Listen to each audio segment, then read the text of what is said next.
something that happened or something I realized a couple weeks ago when I was teaching some healing classes in Orlando. I realized that I've healed I healed the depression, not my depression. It's not mine. I don't want it. I healed the depression that plagued me, 30 years, and then I realized that I also suffer from anxiety. And I just realized 18 months later that I never even tried, never even once tried to do anything about the anxiety. I just like, oh, well, I have anxiety. Well, la la la la, let's go do other stuff. And I realized a couple weeks ago that I really need to be healing that anxiety because it's holding me back and keeping me from living life to the fullest and enjoying it and doing all the things that I really want to do with my life. So, my goal is to heal my anxiety in public. Because I've realized I've been writing this book on how I healed my depression, and it's the sequel to my first memoir. And I'm having such a hard time remembering what it was like to be depressed, which kind of blows my mind because when I was depressed, I couldn't even imagine what it would be like to be happy. I couldn't imagine like waking up every day happy and excited and ready to like jump out of bed and go play with my 3-year-old whose feet were in my face. But yeah, that's my life now. I wake up every day excited and happy. The anxiety gets in my way because I still have tension in my shoulder and neck, and my stomach's always tying itself in knots, and I'll have like a panic attack sometimes when I'm driving or randomly. And I have like a bad reaction to repetitive loud noises or sudden movements.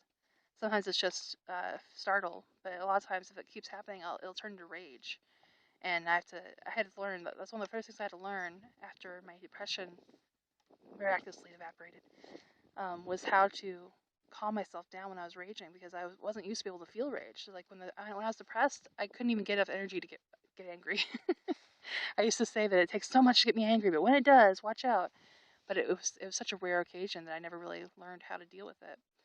But yeah, now I'm dealing with it, and it's fun and good and stuff, and I'm much more aware of my triggers, and that's good. But here I am at uh, FPG Samhain, and my goal for these 4.5 days that I'm here without my son is to get a good grip on what I need to do in order to heal this anxiety and how I want to show it to whoever watches these videos, because I think it'd be so helpful for someone to watch somebody overcome something rather than just hearing about it after the fact. Like, um, in fact, I would like to be watching these videos. Like, okay, how's she gonna do that? But yeah, that's my plan. That's my goal. And I guess there's a bunch of things I've been thinking about. Like, I always think a lot when I drive long drives, like the 2.5 hours it took to get to Orlando, and then the hour and a half it took to get here in Ocala or Altoona. But the idea that I'm going to talk about for the next 30 seconds, so I don't keep you guys on here forever and ever, is that I think the first thing I need to work on is my sleep, because I am a very, very super duper horrendously light sleeper.